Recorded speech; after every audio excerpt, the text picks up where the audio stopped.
ошол 30 жашымда мен эмгек сиңирген эл артисттери кылбаган эмгекти кылып коюпмун да. Сыйлыкка татыктуу болдум деген ойдомун. Мен билбейм, айыл деле кой жайып калсам керек. Ийгилигиме кубана албагандарды көрүп келатабыз. Элмир Устат өтүп кеткенден кийин, каза болуп кеткенден кийин мен барганда маңдайдан көрүнбөйт жок да. Анан кийин азыр ашканадан келип калат деген сезим болуп жүрдү да менде. Бара келди батырлар, бакты берсин Кудайым. Батыр сынган калмактын башына салам улайым. Арбаңыздар, урматтуу Медиа 24 YouTube каналыбыздын көрөрмандары, бүгүнкү чыгарылышта маданияттын мыкты кызматкери, Кыргыз Республикасынын президентинин Ардак грамотасынын ээси, дастанчы, акын, комузчу жана ошондой эле Элмирбек Иманалиевдин шакирти Улукбек Токтоболот уулу. Саламатсызбы? Биздин студияга кош келиптирсиз. Саламатчылык, рахмат. Улук мырза, алгач өзүңүз жөнүндө кененирээк тааныштырып өтсөңүз, кайсыл жактын кулунусуз, деги эле чыгармачылыкка кантип аралашып калдыңыз жана ким түрткү болду? Арбаңыздар, төрүңүздөргө келип турганыма кубанычтамын. Мен өзүм кадимки Талас областына караштуу Манас районунун кадимки элге Ырчы булак деген лакап менен таралып кеткен арал айылынан болом. Антип таралып кетишинин себеби кадимки Алымкул Үсөнбаев, анын алгачкы устаты Сулайман Ырчы, Эстебес Турсуналиев, Анатай Өмүрканов, Абдылдан Нуралиев, ошол килтеген дөө шагалар чыккан айылдан болом. Алардын этегинен биз дагы этегине эрмешип, чапанына жармашып, комуздарын кармашып келе жаткан учурубуз. Жакшы, бул чыгармачылыкка кантип келип калдыңыз жана ким түрткү болду? Чыгармачылыкка келип калуумдун себеби өзүмдүн карындашым түрткү болду. Себеби уста шакирт борбору бар Бишкек шаарында. Ошол уста шакирт борборунун алкагында Самат Көчөрбаев устатым мектепке айылга 2 айга комуз ийримин дастанчылык боюнча ачып барып калды. Анан башында кызыккан эмесмин. Чындап эле комузчу болуп кетем же комуз чертем деген ойлор болгон эмес. Анан карындашым катышкан ал ийримге. Анан карындашым баратса, мен аны жактырбай, комузчу болуп кетесиңби? Ырчы болуп кетмек белең, барбай эле койбойсуң деп. Анан мага көрүнбөй качып кетип ушинтип жүрдү. Андан кийин бир жумадан кийин карасам, Токтогулдун кербезим деген чыгармасын чертип калыптыр. Аны көрүп алып, аябай кубанып атам, бир жаагым ооруп кетти да күлгөнүмөнчү. Аябай бир кубаныч болду аны чертип атканын көрүп. Анан ошондо мага кызыгуу келди да. Анан карындашымдан башындагы 3 сабыны үйрөнүп алып, андан кийин анан Самат Көчөрбаев агайыма баргам. Андан комуз ийримин 2 ай окудум. Андан кийин кошуна чоң аталар бар болчу, акелер бар болчу, комуз анча-мынча чертип калган. Алардан үйрөндүм. Анаркул деген чоң ата бар эле. Чубак деген байкебиз бар эле. Алардын үйүнө барып алып, күндө мал жайгаргандан кийин барып алып комуз үйрөтүңүз деп үйүндө олтуруп чайын ичип алып ана кеткен күндөрү болду. Ошол 2008-жыл экен. Ошондон тартып алгачкы комуз кармагандан баштап эле дастанчы болом деген, төкмакым болом деген ниетте келе жатам. Демек, буга чейин оюңузда жок болчу турбайбы дастанчы болом деген? Ооба. Үйдөгүлөр мени моторист кылам дечү, машина оңдойсуң депчи. Ал кезде менде багыт деле жок болчу да. Болом деп кое берчүм. Анан өзүмө кызык болчу, чындап эле эмне болом деп. Андан кийин анан жанагы окуя болгондон кийин анан мен өзүмдүн багытымды билип, ошондон кийин анан адабияттарды, тарыхтарга кызыгып, ошол багытта окуй баштадым да. Анан жогоруда айткандай, сиздин Элмирбек Иманалиев устазыңыз болуп калды, Агайдын жакшы сапаттар, кайсы сапатын өзүңүзгө сиңирип калдыңыз азыркы учурда? Элмир устатым убакытка так, анан аябай жоопкерчиликтүү, андан кийин бир мүнөздөгү киши болчу. Баарына сылык мамиле кылган. Бирөө жөнүндө жаман айтканын уккан жокмун. Жанында 5 жыл жүрдүм, көзү өтүп кеткенге чейин. Бирок өзүнүн шакирттерине, бизге кылган мамилелери кимге кандай мамиле кылышты билчү да. Анан урушат тургандарын урушчу. Анан жаман сөз айта турганына жаман сөз айтып менен тарбиялап койчу. Кээ бирлерге жанагы камчы салдырбас күлүк дейт го. Ошондой бир сөз менен түшүнгөн балдарга аларга кыйытып эле айтып койчу. Бирок ошол Элмир Устаттын айтканындай болуп чыкчу да. Бизде ошо Айтыш коомдук фондунда баш аягы бир 20га жакын бала тарбияланды. Элмир Устаттын колунда жүрүп. Андан тышкары да келип кетип жүргөн төкмө акындар болду. Баарысынан бирдей мамиле кылуучу негизи акыйкатта. Анан ар ким өзүнүн акылына жараша, жүрүм турумуна жараша ойлонот дейт. Башкалар башка сөз айтса айтышы мүмкүн, бирок жеке мен жанында 5 жыл чогуу жүргөн шагирди катары айтканым мыкты инсан болчу. Тактыкка үйрөттү бизде.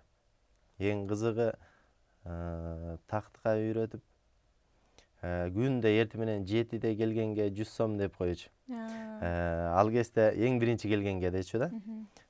Студент кези болчу бүт бардык балдардын 98%. Анан баарысына 100 сом болсо да бир чоң акча. Анан кийин мен келдим деп анан акчанын баарын Болот Назаров алып кетчү. Кээ бирде ошол Айтыш фондуна да жатып алчу ал. Анан эртең менен саат 7 болгондо өзүн сүрөткө тартып жөнөтөт. Мен келдим устат деп. Анан биз билгенден сиз Элмирбек Иманалиевден төкмөлүк жаатында үйрөнгөнсүз. Бирок азыр коомго сиз көбүнчө дастанчылык жагы менен таанымалсыз да. Эмне себептен бул төкмөлүктөн дастанчылыкка ооп кеткениңиздин себеби эмнеде? Эмне түрткү болду?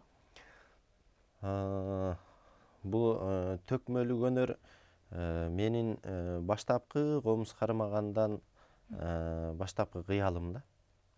Анан төкмө акын болуш үчүн мен учурунда дастан термелерди үйрөнгөм. Ырыларды.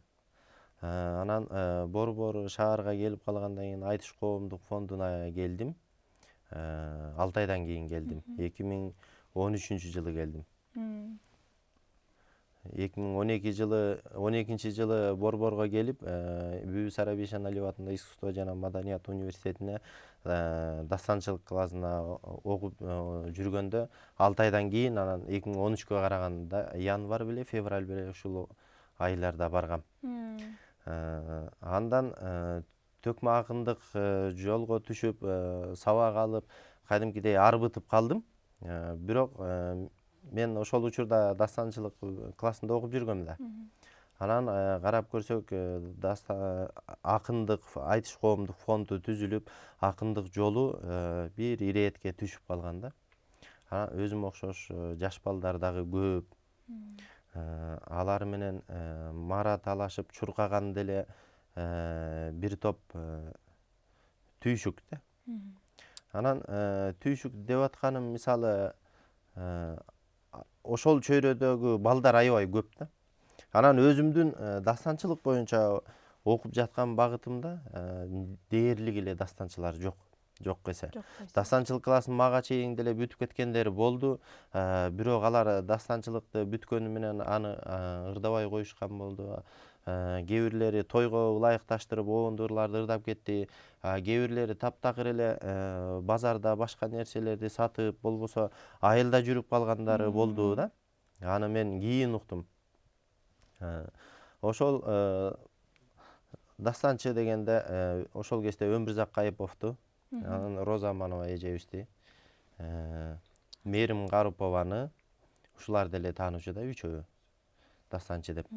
Бирок ошол күндө дагы Роза Аманова менен Өмүрзак Байгеден башкалары оондурлар менен күнүмдүк тиричилик, тойдун табышын көздөп, ушундай оондурларга багыттап кеткен.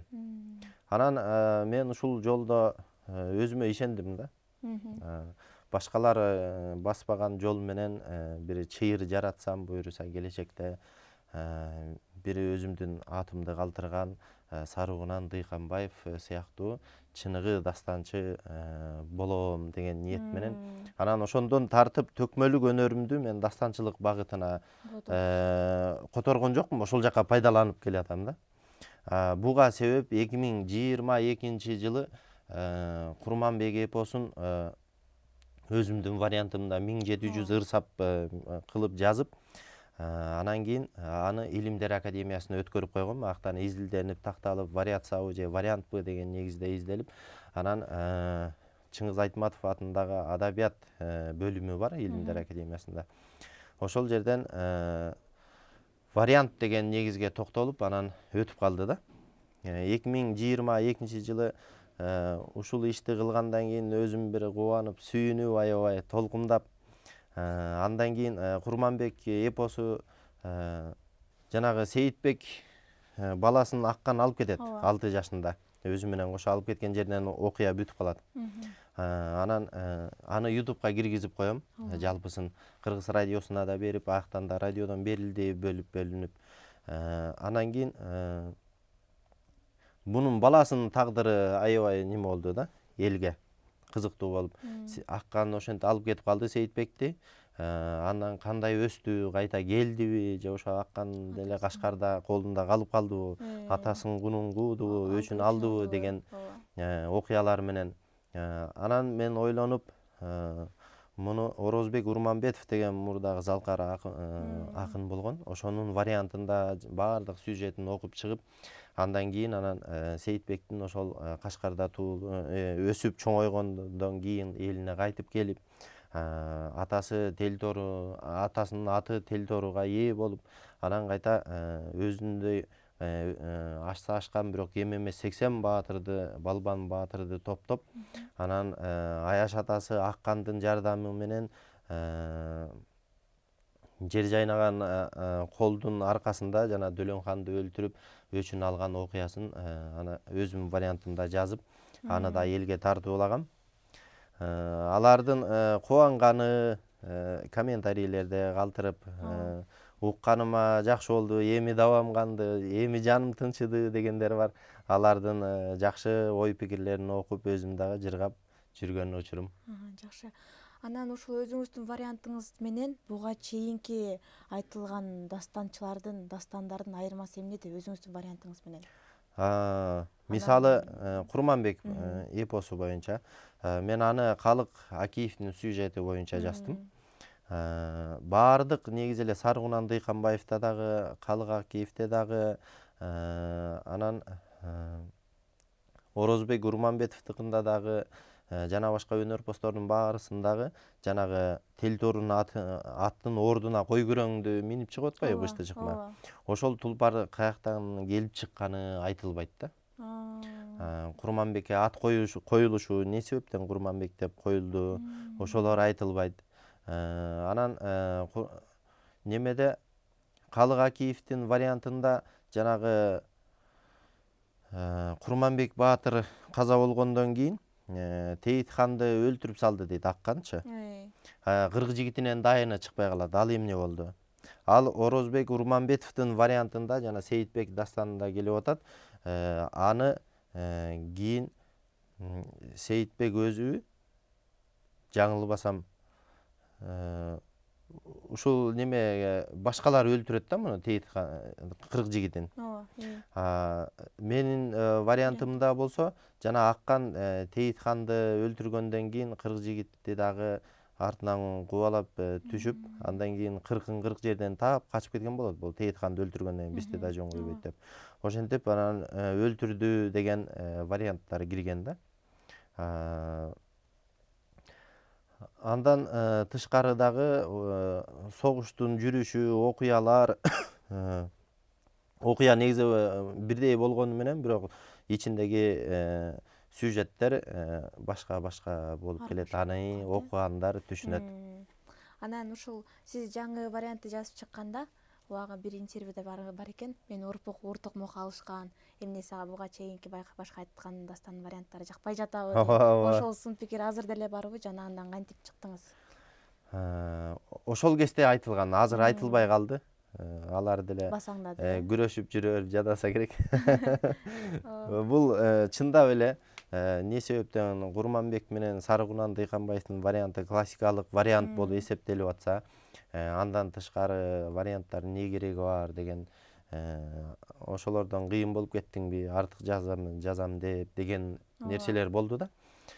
Бирок андай эмес да. Мисалы Манас эпосун Сагынбай Саякбайдын классикалык варианты деген сөз келип чыгып атпайбы? Андан тышкары дагы Шапак Рысмендиевдин өзүнүн варианты болгон. Жанагы Чоюкенин, Тыныбектин, Балык Оостун өзүнүн варианттары болгон да.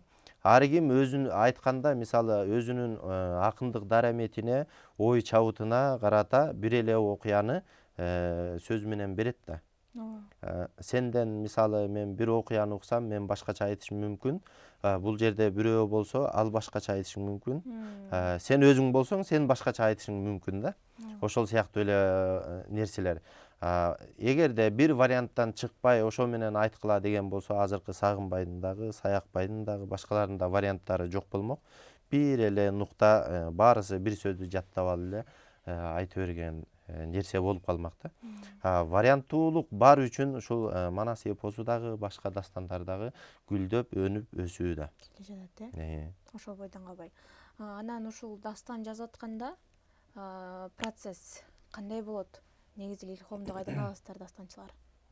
Мен муну мисалы Манас эпосун жана башка ырсаптан турган окуяларды көп окуйм да. Ошондо анан жанагы тияктагы ырдын, сөздүн байлыктары акылга ширелип, ырлар кайсы бир деңгээлде даяр болуп калат.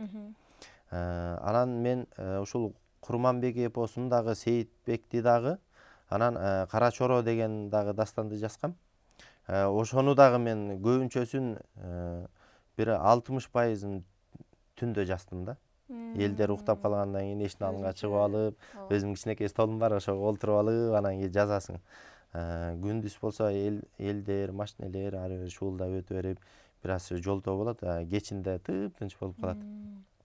Анан ошентип дээрлик ошол кезде мен күн менен түнүм алмашып калган.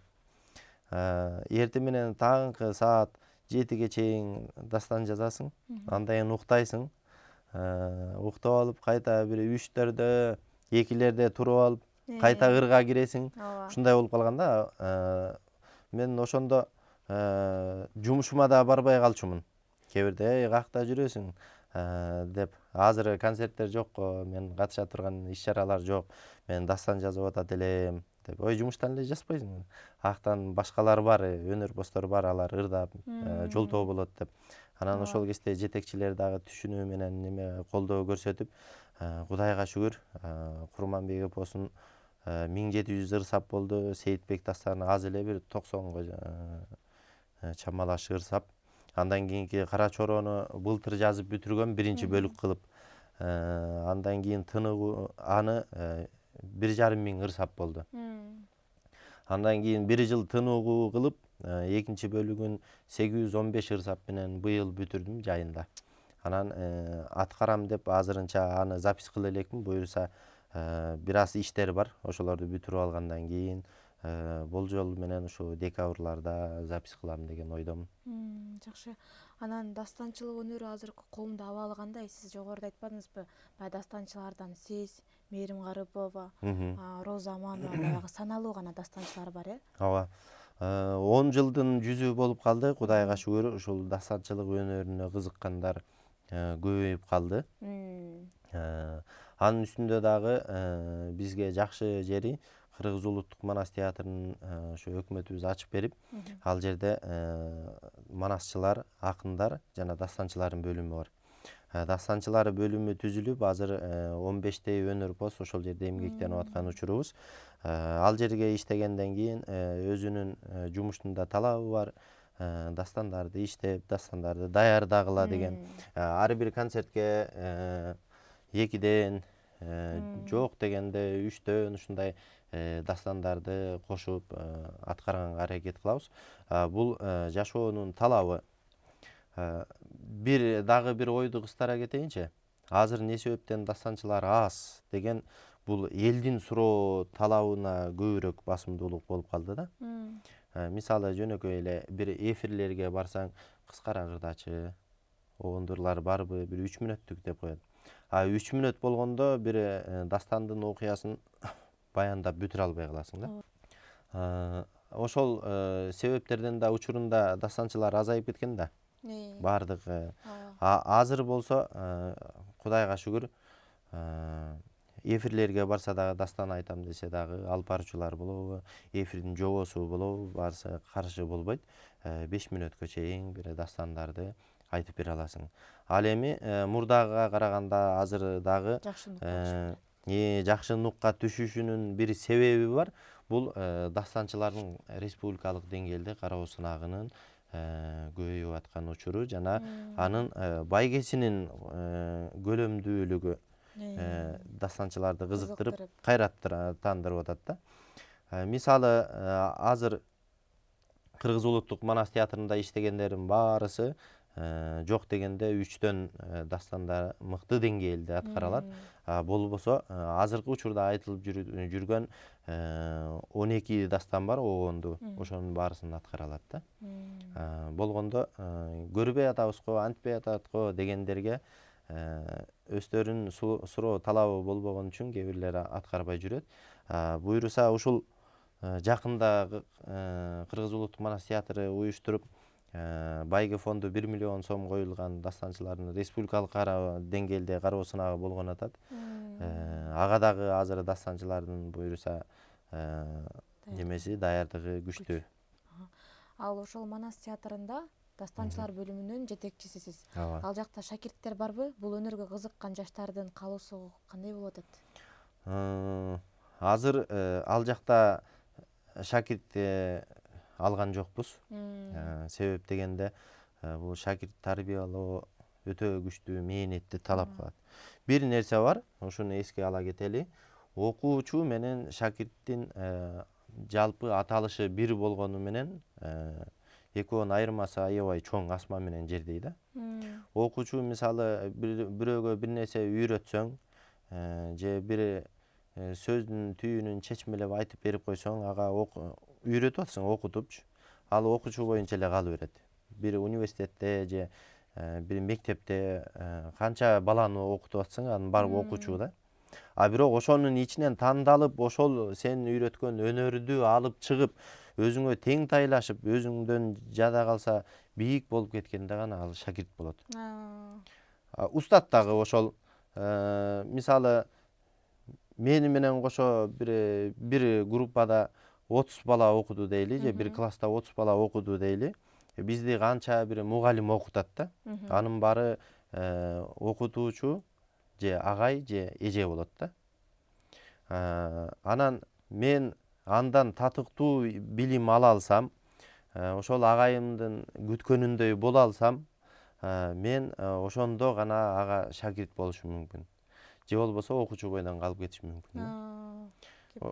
Ошондо болот да. Мен деле мисалы Темир Кооз комуздан дастанчылык ийри менен көп балага сабак бердим.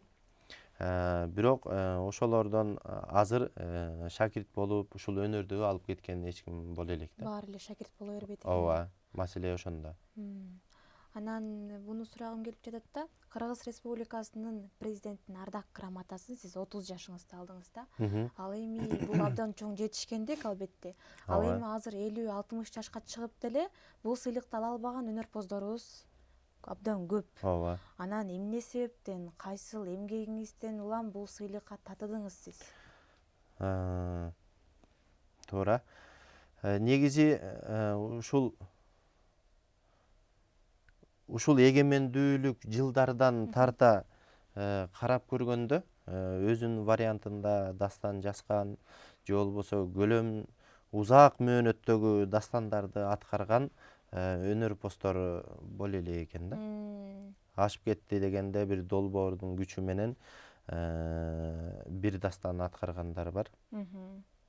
Анан өзүнүн вариантында жаратмандык менен дастан жазгандар жок экен. Ошол мээнеттерди дагы эске алып, ошол президенттин ардак грамотасын алууга мүмкүнчүлүк түзүлүп калды да. Мисалы буга чейин деле өзүмдүн жеке оюм. Муну өкмөтүбүз да кубаттаган үчүн, тиги башчыларыбыз, жакшыларыбыз дагы кубаттаган үчүн берсе керек. Мисалы, ошол 30 жашымда мен эмгек сиңирген эл артисттери кылбаган эмгекти кылып коюпмун да. Ошол себептен да ушул сыйлыкка татыктуу болдум деген ойдомун. Жакшы. Азыр дастанды жаттап коюу эле, комузга салып ырдап, обонго салып ырдап коюу бул дастанчылык эмес да. Ооба. Анан комуздун коштоосунда айтуунун өзгөчөлүгү эмнеде жана сөз менен обондун байланышы тууралуу айтып берсеңиз? Мисалы, дастан айтуу дегенде бул жөн эле ырдап коюу кирбейт буга. Себеп дегенде окуяны байланыштырган кара сөздөрү дагы бар. Кара сөз менен айтып келип, анан ырга өтүп кетет да. Муну Тууганбай Абдиевдин жана Калык Акиевдин варианттарынан кездештирсе болот. Кара сөздү дагы уйкаштырып айтат. Кара сөздө мисалы, муну ошондо Курманбек өткөн өчтү, кеткен кекти алам деп. Алым келсе, калмактардын кабыргасына кандуу найзамды малам деп. Андан кийин элиме кайтам деп, кылган эрдигимди даңазалап айтам деп деген сыяктуу кара сөз менен баяндап айтат да. Муну комуз менен ырдап койсоң ыр катары эле кетип калат. Дастанда өзгөчөлүгү ушунда. Кара сөздү дагы ушундай уйкаштырып айтып келип, анан кийин ырга киргенде да ошол экөөнү байланыштырып мыкты деңгээлде аткаруу бул ошо дастанчылардын негизги өзгөчөлүгү да. Аны жазуу дагы өзгөчөлүк. Анан мисалы Эр төштүк эпосу бар. Бул көлөмү жактан ыр саптары аябай көп болгондуктан муну эпос деп кээ бирлер айтат. Бирок кыргыздын тили менен айтканда бул деле дастан, манас деле дастан болгондо алар чоң көлөмдө болгон үчүн бул гректин тилинен алып эпик деген сөздү анан эпос деген да. Ушул Эр төштүктү мисалы Саякбай атабыз айтканда муну манастын обону менен эле айткан. Анда коштоосу жок. Бирок эмне себептен бул манас болбогондон кийин манастын ичинде каарман болот, бирок өзүнчө дастан болуп алып чыгып аткандан кийин комуз менен коштогонго болбойт да. Комуз менен коштосо муну Курманбек, Жанышбай сыяктуу мыкты элге жугумдуу эпостордун катарына кошулуп толукталат. Бизде бир нерсе бар. Тирүү дастан, анан өлүү дастан деп коет да. Мисалы, тирүү дегени бул обондуулар. Обонго түшүп, бул дайыма өнөр-постору аркылуу айтылып, элге жетип турат да. Бизде азыр 45 дастан бар жалпысынан. 45 дастандын 12си, 13-ü эле обондуу. Калганын баарысы учурунда жазылган, бирок өнөр-постору аткарган, алардын аткарган аудио запистери калбай, китепте гана калды да. Аларды азыр эч ким аткарбайт, себеп дегенде обондору жок. Алар ошо өлүү дастандын катарын толуктап турат, өкүнүчкө карай. Бирок ошолорду тирилтип чыгуу бул обончумун деп жүргөн өнөр-постордун милдети да. Аларды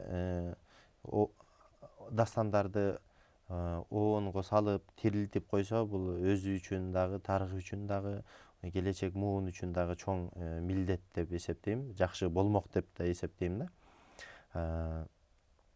Анан негизи дастандарга эмне себептен обон чыгарбай жүрүшөт деген суроо болушу мүмкүн да. Бул жөнөкөй обондуу ырлардай, ырлардын обонундай кайрыктары жарабай калат да, келбейт да. Себеп дегенде буга ошол обонду айтып бериш үчүн бир чети баатырлык, бир чети лирикалык немени жанрды камтыган обон болушу керек да. Курманбекте мисалы ошол эле обон менен сүйүүнү да даңазаласа болот.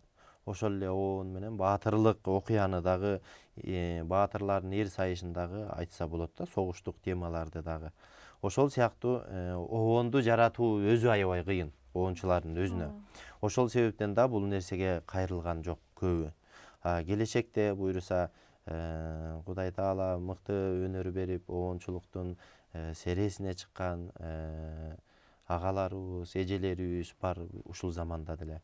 Ошолорго буюрса кайсы бир багытта багыт болуппу же өздөрүнүн көңүлү мененби ушундай оон жаралып калса бул чоң жеңиш. Анан бул ушул дастанды иштеп чыгып үстүнөн обон жазып ошону даярдаш үчүн сизге канча убакыт кетти? Мисалы үчүн сиздин могу Сейитбек дастаныңызда канча убакытта аны даярдап бүтүрдүңүз өзүңүздүн вариантыңызда? Сейитбек дастанын жазып атканда мен көп деле шашкан жокмун аны. Себеп дегенде кыскараак кылып жазам деген ошол башындагы эле оюм бар болчу. Окуяны айтып берип, өчүн алдырып, кайта өзүнүн жерине келгенин баяндап эле ошо бүтүргөм да. Аны шашпай бир 15 күндүн ичинде бүтүрдүм окшойт. Күндө бир 4 саптаган кошуп коюп. Могул эң кызыгы Курманбекти жазып бүттүм да. Буга көп эле убакыт өткөн. 1700 сап болгондон кийин. Кара Чорону, мисалы, Кара Чоро буга чейин ырга түшкөн эмес, ал Санжыра катары эле эл оозунда айтылып келген айрым кишилердинчи. Анан ошону жазып атканда жалпысынан 1700 ыр сап болду да. Мен муну өзүм билген жокмун, бирок качан бүтөм депчи. Анан кийин дастанды жазып баштадым. Бир 100-чү саптарга жеткен кезде шуну бүтүрүп калганга негедир неметтим да, аябай шаштым да. Эртең өлүп калчудай болуп, чындап эле көөдөнүмдөчү. Өлүп калсам бул нерсе элге жетпей калат. Аягына чыкпай калат деп ана күндө ошол күнү түнү олтуруп калган учурларым болду да. Анан ошону эптеп баарысын бүтүргөндөн кийин, эптеп эмес, жакшы эле бүтүргөндөн кийин, анан муну аткарып элге чыгарыш керек болуп калып, жанагындай эле сезим менен аябай шаштым да. Анан муну дагы аткарып, анан элге чыгарып койгондон кийин, андан кийин анан жаным жай алып калбадыбы. Ошол кезде кызыгы ошондой сезим болду. Анан кийден келинчегиме айтсам, ушундай болуп атат десем, жибериңизчи. Анын жүрөгү түшүп. Бул дагы бир дастанды жазарда өзүнчө бир касиет болсо керек. Ошондой болсо керек дедим да. Бул эмесе мындай жай жүрүп албасын деген бир Кудайдын же бир кайып бирлердин нерселери болсо керек. Эртерээк бүтүрсүн деп. Эми жеке жашоого өтсөк, Улук мырза, жубайым деп калдыңыз. Өзүңүздүн үй бүлөңүз жөнүндө сөз кылсаңыз. Менин жубайым өзүмөн 3 жаш кичүү. Нарын областынын Кочкор районунда туулуп өсүп, ошол жакта орто билимди алып, анан бул жака келип, Арабаевдин кайсы бир корпусунда башталгыч класска мугалимдик кесипте окуган. Учурда азыр мугалим. Экөөбүз бир кыз, бир баланын ата энесибиз. Кызым 1-класска барды быйыл. Балам садикте. Бизде ушундай кабарлар. Жакшы. Анан үй бүлө менен чыгармачылыкты бирдей алып кетүү оңойбу сиз үчүн кандай? Оңойго турган жок. Бул өзүнүн өтө түйшүгү бар экен. Эркек бала болгондон кийин үй бүлөңдү багуу милдети сенин мойнуңда да. Мисалы, бир окуяны айтып берейин. Ушунча дастанды жазып атканым, чыгармачылыкта жүргөнүм, өзүнүн бир кайсы бир деңгээлде чоң эле түйшүгү бар да. 2020-жылга чейин карантинге чейин болуп атат да. Мен мектептерде иштеп, анан Кыргыз улуттук филармонияда эл шайырлар тобунда дастанчы төкмакым болуп эмгектендим. Андан кийин андан тышкары дагы көптөгөн бир жерлерге барып, азыркы тили менен айтканда сабашка деп коет го. Ошондой нерселер көп болду да. Карантиндин учурунда элдин баары кыйналды го. Ооба. Ошол кезде мен мектептен да чыгып кеткем. Жеке филармониянын айлыгы менен жашадым да. Анан мектеп ошол кезде айлык төмөн болчу. Ошол кезде мен высший категорияда олтурчумун. Ошонун үстүндө дагы 9,5 миң алчумун. Айлык ошондой болчу. Анан анын 3 миңин квартирага беребиз. 4 миңин мен жанагы дастандарды жазып атпаймынбы? Ооба. Студияга берем. Дагы өзүмдүн жакшы тааныш акем болуп калып, жана Кыргыз Республикасынын эмгек сиңирген артисти Асылбек Насирдиновдун комуз студиясында жаздырдым да. Дагы ушул жанаанча дастандардын көлөмүнө карабай, сен 4 миң берсең эле жетет деп аябай ини катар колдоп, арзандатып кылган да. Анан 4 миңин жанагындай записке берем. Андан калган акча канча калып атат? 3,5 калып атабы? Ар жагында. Ошону 1 айдан 1 айга жеткирчүбүз да. Анан этегинде неме болуп калат, магазиндерге карыз болуп калабыз. Анан бир күнү келинчегим ыйлады. Ушинтип жашап жүрө беребизби, эл катары стройкаларга иштебейсизби деп. Анан кийин мен деле ойго салып койду да. Анан кийин айттым да. Учурунда Токтогул деле 9 жыл Сибирде айдалып жүрүптүр. Ал келгенче анын үй бүлөсүн тарткан кордугу башкасы болуптур. Энеси кайыр сурап калыптыр. Жалгыз өзү сүйгөн өзүмдөй болот деп күткөн Топчубай деген баласы каза болуп кеткен. Жубайы башкага тийип кеткен. Бирок этегинде көргөн күнү кандай? Азыр түрк дүйнөсүндө Токтогул Сатылгановду тааныбаган киши жок. Деп анан кийин буюрса чыдап турсаң жакшы болот деп анан кийин карантин бүттү. Андан ошол кезде чындап эле бир табыш булак көздөрү жабылып калган болчу карантиндин учурунда. Мен өзүм немелер менен, туристтер менен көп иштешчүмүн. Алар да келбей калды карантин. Ошол кезде аябай кыйын неме болду да. Андан кийин анан бир жыл ошентип жүрдүм, бирок ошондо дагы жанагындай дастандарды запись кылып жүрдүм да. Акчанын, башка нерсенин тартыштыгына карабайчы. Андан кийин анан карантин бүтүп, анан өзүбүз ар кимибиз өз жашообузга келип баштагандан кийин, анан Кудайга шүгүр баягы нерселер жок болду. Анан азыр ошолорду ойлонуп олтуруп алып бир кубанам да. Учурунда кайсы бир деңгээлде кыйналыпмын. Бирок ошого да чыдап, жанагы записьтеримди үзбөй чыдап койгонума, ар бирин жастырып койгонума, кийин маданияттын мыкты кызматкерин алдым, 1 жылга жетпей 4 айдан кийин президенттин ардак грамотасын алдым, ошол эмгектердин аркасы менен да. Ошол нерселери мени азыр кубандырат. Ооба. Анан ошол жашоо турмуш ошентип кыстаганда дастанчылыкты таштап эле андан көрө келинчегиңиз айткандай стройкада иштеп кетсемби деген ойлор болдубу? Болгон. Дастандар баягыдай башкалардай болуп, төкмө акындардай болуп, тояштарга чыга албасаңыз, айлык маянаңыз сиз айткандай баягы 1 айга жеткирип жетпесе, башка эле жумуш ошол кезде болгон, ооба. Мен өзүмдүн дос балам бар, жакын классташым. Көп жылдан бери Москвада иштеп, анан быйыл эле келди. Ошол менен сүйлөшкөн сайын чакырат, ой келсең, мен иштеп жүрөм, жакшы. Айына 100 миң табасың, 150 миң табасың жок дегенде. Аяш менен келип алсаңар 200 миң табасың депчи. Андан кийин кетип кала турган нерселер болуп, кетип калсамбы деп жүрдүм. Чыгармачылыкты буга чейин өстүрүп алдым, эми 1-2 жылга чейин барып келсемби депчи. Акта деле студиялар бар, аяктан деле иштейм деп. Анан негедир ушу Кудай Таала ошол жака мага жол ачкан жок. 2 жолу ошондой нерсе болду. 2 жолу тең кайсы бир себептен менен барбай калдым да. Анан ошондон кийин анан өзүм деле барбайм, ал жакта менин ырыскым эмес экен.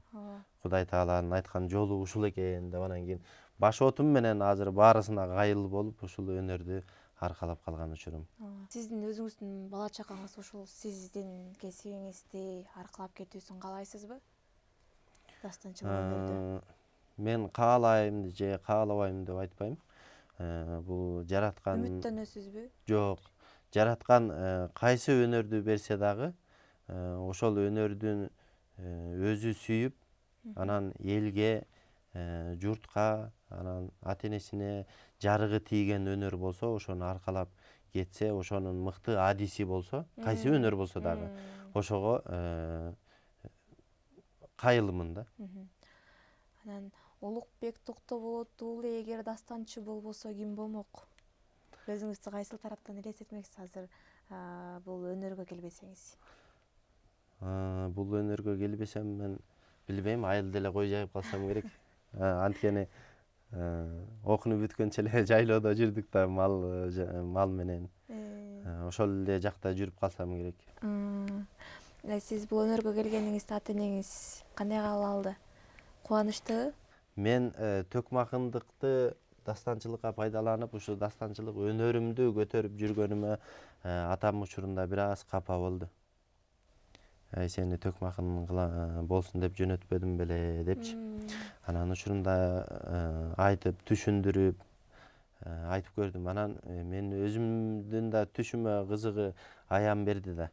Ушинтип атаң таарынып атат депчи. Атам айтсам, кечээ Байкең экөөбүз олтуруп сүйлөшкөнбүз деп атпайбы ушул теманы. Анан ошентпеңиздер, мындан кийин мен түшүмдө көрдүм десем, болду. Ошондон кийин анан андай сөздөрүн айтпай калды да. Демек атаңыз сизди башында төкмакын катары көргүсү келген турбайбы? Ооба. Азыр деле чалып сурап турат, эмне унуткан жоксуңбу, жамакта ырдап атсыңбы? Азыр Ооба, ырдап атам деп. жамактап төгүп каласызбы? Ооба. Дастан боюнча. Азыр деле Кыргыз улуттук филармониядан былтыр чыгып кеттим. Себеп дегенде эл шайлар тобунан. Себеп дегенде Манас театрында да жетекчилик кызматта отургандан кийин тияктагы концерттерге, иш-чараларга жетишпей калдым да. Физически жетишпей калгандыктан бир беткей болоюн деп Манас театрына эле кетип калгам. Бирок ошол филармонияда иштеп жүргөндө бир топ иш-чараларда ачылышын кылып, эл менен учурашып, саламдашып, ырдап калдым. Азыр деле мисалы дастанчылар менен жерлерге концерт коюп барып калып атабыз. Ошол кездерде төгүп, ачылышын кылып коюп атабыз. Айтыштарга чыкпаганым эле болбосо. Бирок бар экен да. Ооба.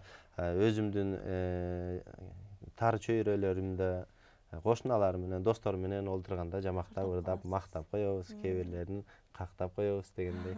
Жакшы. Сиз ушул дастандан башка эстрада жаатында ырдап көрөйүн деген оюңуз барбы? Келечекте? Эстрада жанрын быйыл ырдап койдук жазында. Ырдадыңызбы? Буга чейин деле эл шайлар тобу менен концерттерде Ай мөлмөл, Селкинчек деген кыргыздын жакшы чыгармалары бар. Ошолорду аткарып жүрчүбүз. Жылкычынын ыры мисалы. Былтыр өзүм концерт бергенде деле эл шайлар тобу менен чогуу этегинде ырдаганбыз. Буга чейин ошентип аткарып жүргөнүм менен, бирок жалгыз өзүм же дуэт кылып ырдаган эмесмин да. Анан жарым кылып алайын деген өзүмө таандык, сөз обон өзүмө таандык чыгармам бар болчу. Кыргыз улуттук Манас театрында дастанчы кызыбыз Гүлина Калыгулова менен чогуу ырдап жастырып койгонбуз. Албетте эми ал эстрада жанры бул башка аалам, башка түшүнүк экен, өзүнчө. Ал багыттын мыкты өнөр посу болуш үчүн көп мээнетти талап кылат экен. Себеп дегенде мен дастанчылык менен, манасчылык менен, төкмакындык менен жүргөндөн кийин ал бөлүккө көп деле кызыкчу эмесмин. Неме өзүбүздүн топ менен ырдап койгонубуз болбосо, ошондо жанагы чыгарманы жастыргандан кийин сездим, булардын деле түйшүгү бир казан экен дегендей ой келди. Анан чыгармачылыкта иштегенде баягы өзүнүн оор бир жүгү бар да. Баягы кыргыздарда жаңы гана бой көтөрүп, баш көтөрүп келаткандын үстүнөн баса калмай деген бар да. Буттосулар бар. Сизде жаңы чыгармачылыкка аттанып келатканда ошол нерсе сизде болдубу? Мага буттосуу болгон жок, Кудайга шүгүр. Бирок ийгилигиме кубана албагандарды көрүп келатабыз. Анан Улукбек мырза, сиз Элмирбек Иманалиев агайыбыз менен 5 жыл Устаз Шакир болуп чогуу жүрдүңүздөр. Анан агайдын жакшы бир чогуу өткөргөн күндөрдөн эстеп айтып берсеңиз. Жакшы окуялар аябай көп болду. Анан кээ бирлер ошол учурда кээ бир нерселерди бирөөгө айткың келбей кызганасың да. Өзүң менен жүрө берсе дегендей да. Анан айта турган кызыгы, мен ал кезде ТЭЦ жакта жашачумун. Элмир устатым болсо неме Кара-Жыгаш жакта, Туңгушта жашайт. Анан 7-чи автобус менен Айтыш коомдук фондунан чыгып алып, анан экөөбүз кетебиз кээ бирде. Кээ бирде Асылбек Маратов жеткирип коет. Анан Элмир устаттын өзүнүн машинеси бар болчу, бирок өзү айдачу эмес. Эл менен аралашып жүргөндү жакшы көрчү да. Анан кийин 7-чи автобуста кетип баратабыз. Ошол кезде Төкмө келсе төр бошоттун чоң концертине даярданып аткан учур болчу. Декабрдын башы болсо керек эле. Күн суук, калың курткаларды кийип калган учур болчу. 7-чи автобус менен устатым экөөбүз эле кетип баратабыз. Анан бир эл өтө көп эмес, бирок бош орундары бир аз бар да. Анан алдында биз ортосунда кетип баратабыз, алдында бир мас кыйкырып, сүйлөп, өзү менен өзү сүйлөнүп, анан мага сүйлөп коет. Эй, мен деген Кожомкулдун урпагымын, суу самырынан болом депчи. Мен деген атам Кожомкулду билесиңер да, аябай балбан болгон, баатыр болгон. Элмир устат экөөбүз күлүп карап отурсам, мага айтып атат анан. Мени карап алып эле. Сен каяктан болосуң иним деп. Мен Чолпонбайдын иниси болом. Анан Чолпонбай ал баатыр болгон деп. Экөөбүз аябай бака-шака сүйлөшүп кетип барат. Автобустун ичи жаңырат. Элдер күлөт. Элмир устатты бир карасам, ал күлүп отурат, бизди карап алып. Эртеси күнү Айтыш коомдук фондуна келсем, Элмир устат кечигөн ушундай болгон деп башка балдарга дагы айтып берип, күлүп олтурат да. Ошондой кызыктуу окуялар өткөн. Элмир устаттын эң артыкчылыгы ушунда болчу. Бир нерсени кылбасаң деле, ошону кылды деп аябай мактап койчу да. Мактаган жагы. Анан кой, мен ушул сөзгө татыктуу болоюн деп анан огош бетер тырышып, анан ошондой болчуң да. Ооба. Бир жолу жанагы айтып атпаймынбы, тактыкка үйрөттү, эртең менен саат 7-ге кел деп. Мен ал кезде филармонияда иштеп жүргөн учурум болчу. Түштө саат 1:30 же 2-де бошойм. Сен канчага келесиң эртең, сен канчага келесиң деп ар бир чогулган сайын балдардан саатын тактап сурап алчу. Мен 1:30 же 2-ге койчумун дайыма.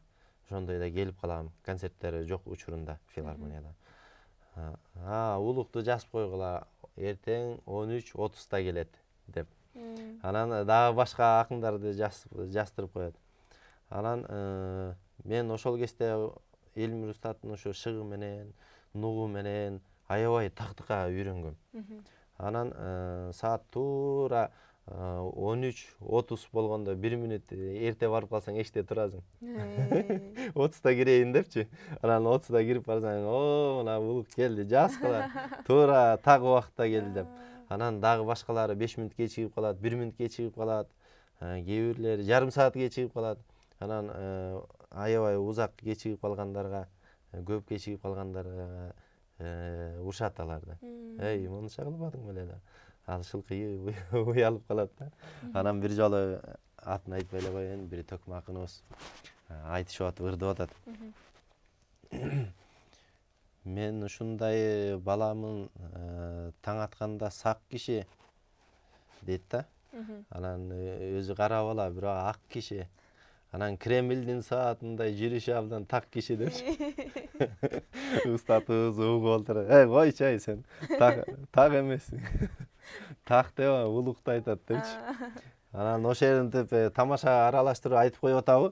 Бирок ошентсе дагы жанагы сөзү мага аябай шык берип, дем берип, Айтыш коомдук фондундагы баардык баланы ошентип тарбиялачу да. Анан азыр Элмир устатым деп элдин кайсы катмарында жүрсө дагы ошол балдардын айтып жүргөнү ошондон. Ошол убакта Төкмө келсе Торбош аттуу чоң передачасы бар эле агай. Баарыңыздардын башын ошол жерден бириктирип турчу.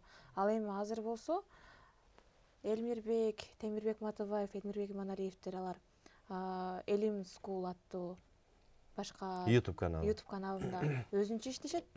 Сиздер болсо Манас театрында өзүнчө иштейсиздер. Ошол эле акындар дагы Манас театрында иштеп кетти дагы. Ошол жактагы баягы Элмирбектин шакирттери эмне чачырап кеттиңиздер?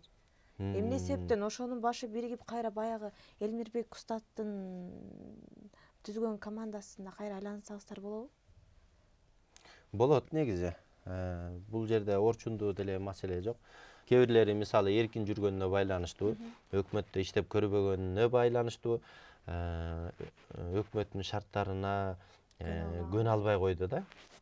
Мисалы өкмөттө милдеттүү түрдө баланча жерге баланча күнү ырдайсыңар деп коет.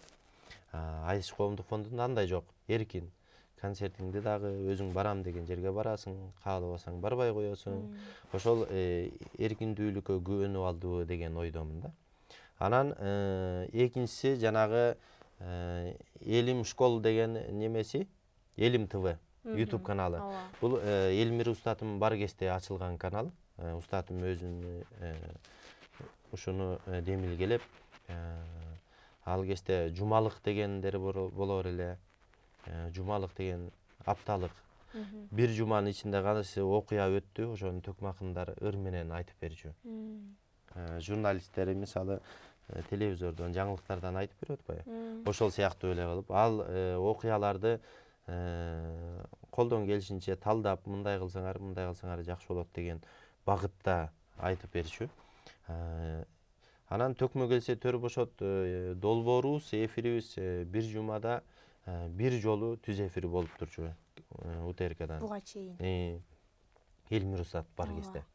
Андан кийин концерттерибиз чоң сахнада бир жылда 2 жолу болуп турчу. Андан тышкары жерлерге, региондорго кыдырып турчубуз, концерт коюп. Элмир устат өтүп кеткенден кийин мурдагыдай демилгелеген эч ким жок, көтөргөн эч ким жок. Анан мезгил сайын коюп калдык. Күзүндө, жазында, жайында, бир жылда 4 жолу. Андан кийин ал нерсе дагы барып жоголуп, азыр Элмир устаттын туулган күнүндө январдын 17-синде концертти берип атабыз. Төкмө келсе төр бошот деп. Андан тышкары бирок мурдагыдай жигер менен иштебесе дагы азыр ар ким региондорго, өзү туулган айылдарга, жерлерге концерт коюп жүргөн учуру. Ошол коркутат да. Буга чейин баягы Элмирбек устаз тирүү кезде бул байма-бай чыгып турса, бара-бара мезгил болуп эми бул передачаны таптакыр, бул нерсе иш-чараны таптакыр көрбөй калабызбы деген. Жок, андай эмес. Буйруса бул уланып берет турган нерсе. Болгону күтүүсүз жерден Элмир устатыбыз өтүп кеткенине байланыштуу. Ал кезде бул мындай нерселерди дагы ойлой турган учуру болбой калган. Ошол себептен деп ойлойм да. Мисалы мен Элмир устат бар кезде эле жумуштан чыгып, Айтыш коомдук фондуна барчумун да. Мен барганда Элмир устат күтүп алчу да. Ошол жерде кирип барганда эле эшиктин маңдайында өзүнүн орду бар эле, ошол жерде олтурчу.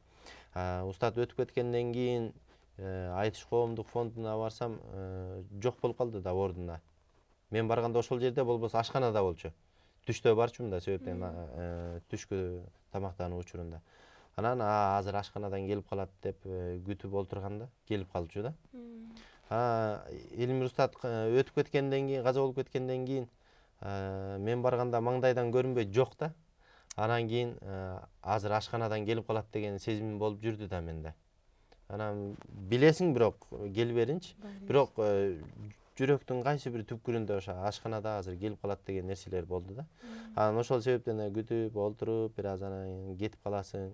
Барсаң эле ушундай нерселер боло берди. Анан кийин мен деле көп барбай калдым. Ошол менен. Айтыш коомдук фондуна ошентип барбай калдым.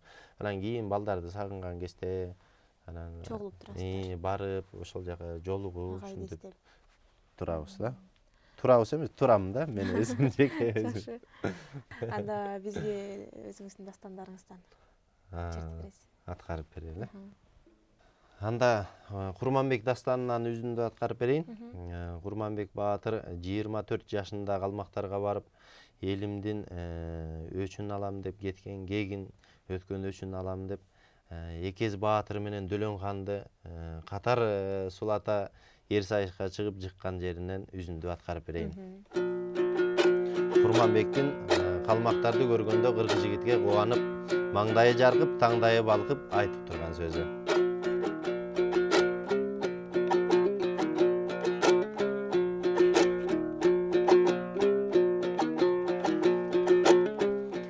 Бара келди батырлар, бакты берсин Кудайым, батыр сынган калмактын башына салам улайым.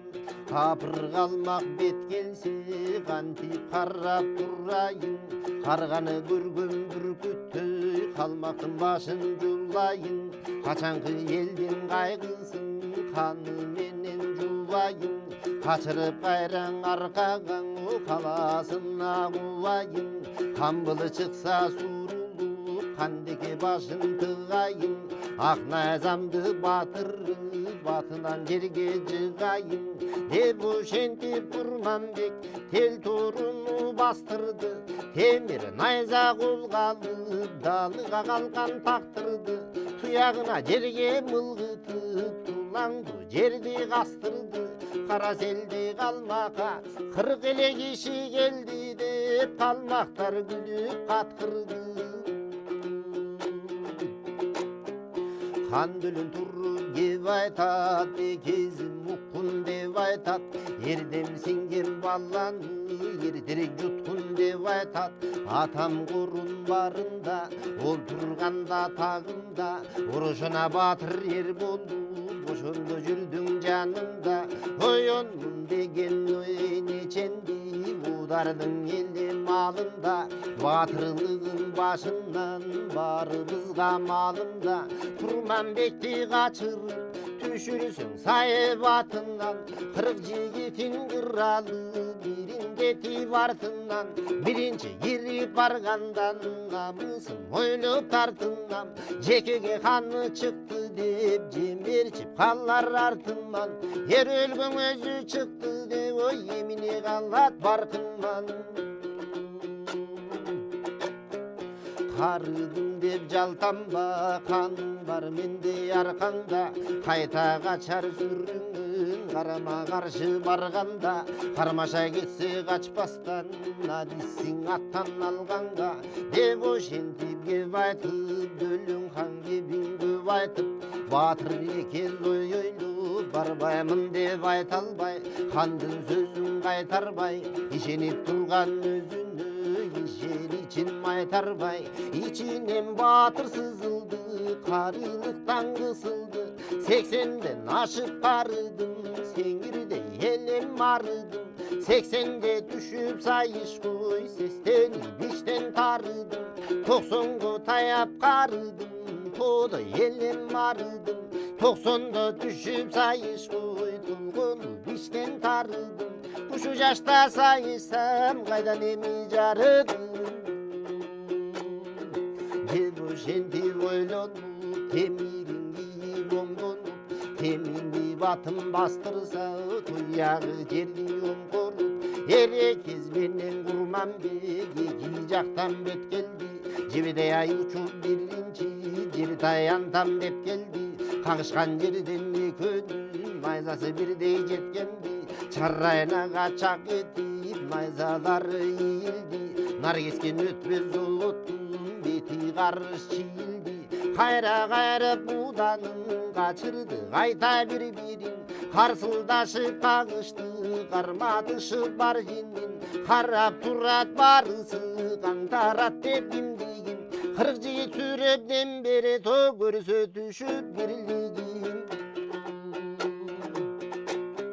Tel tur menden terdebes, teң чурка барышалыптыр. Üstündөгү батырлар кылыч ташып калыптыр. Кыйланы көргөн кексе чалгыйлы дүрүн салыптыр. Курманбек батыр бала сыйытмагын чалыптыр. Кылычын тосуп мизин кыркка бөлө чабыптыр. Дагы кантип калмак деп Курманбек барат бермек деп, алдан тайды карт калмак, алдын али сергек деп, карыган чалды качырсам кайтып булгун келбет деп, ак найзаны Курманбек акырын колго алганы, өткөрүн бийип алдыга өткүр найза сайганы, сайылган найза батырдын караганын жайганы, үзөңгүдөн буттайып үзүлүп түшүп калганы.